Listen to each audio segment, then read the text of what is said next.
Welcome back. Welcome back. So, whenever I think about like who I'm working with, whether it's a individual that is just working a job, or an individual that has a business, or a retired individual that has exited the workforce, and all of these different scenarios have different options available.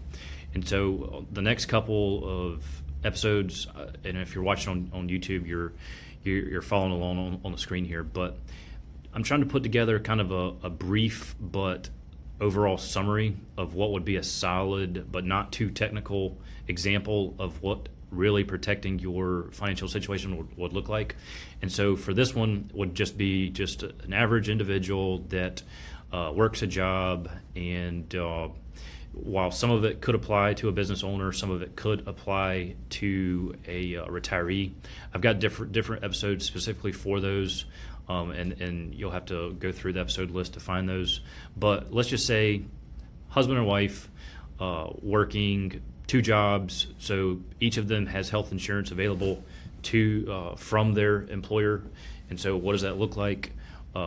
Just picture you in the center of this sort of overall little circle. You're in the center. We got to make sure that your health insurance is covered, either if you've got health insurance or if you don't have health insurance, and that's a personal decision, really. We got to make sure that it's not being overpaid. If you think you're overpaying for your premiums, well, maybe let's find a cheaper option through a high deductible health plan. Whenever it comes to life insurance, you have to make the decision of do you want to fund your spouse's retirement? Let's just say you pass away early, and the individual that passed away early was really dumping money into retirement accounts, and now that they're gone, you don't know how you're going to retire. Well, you can price a lot of these things into the death benefit. Same thing with disability.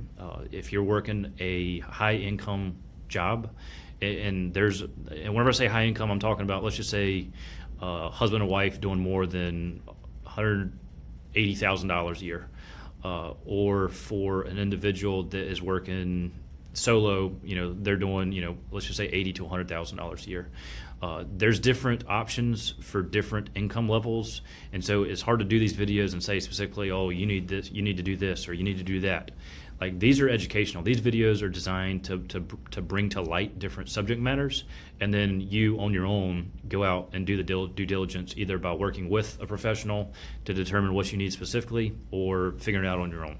But for disability insurance, you got your group disability insurance policy through your workplace. So let's just say husband and wife each has health insurance, each has life insurance, either through their employer or a combination of with your employer and outside of your employer. Both have disability insurance. Your primary residence is properly insured, meaning you're keeping up with the market value of the home. And so along with that, you've got your autos, those are properly insured. And then ideally, over the top of the home and auto, you got something what's called as an umbrella policy. So let's just say you're in an auto accident and you maxed out your coverages. You have an umbrella policy that kicks in and will pay the difference. There's different strategies that we can use for what's called living benefits, to where it is a life insurance policy, but you can tap into the benefits of the policy whenever you file a claim, and ultimately that would protect against having to tap out your emergency fund or your opportunity fund. There's different ways to do this. There's so many different options inside of the financial industry that it really takes an individual that knows what's going on with your individual circumstance, and then going into the financial industry and figuring out, okay, what are our options here. So you can see, having a good credit score is going to help you out. Opportunity fund, you got the living benefits on your insurance policies. You've got the no bad debt, meaning your personal loans are paid off, your car loans are paid off, no high interest on your credit cards.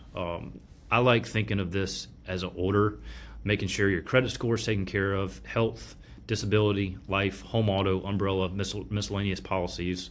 And then something, if you really wanted to go above and beyond, something like a hospital indemnity plan, or some type of supplemental policy like a cancer policy, critical illness, something like that. And then ultimately, this long-term care policy, this is going to be something that if you wait too long in life, so if you're already into your 60s, most likely it's going to be too late. You can still get it. It's just not going to be super affordable. But if you're in your early to mid 40s, there's still an opportunity there. But this is just a very basic insurance order of operations scenario. That if you did all this, then, and this isn't specifics, but this would definitely tilt the odds in your favor. And we'll talk more about what it looks like for a business owner in the next episode.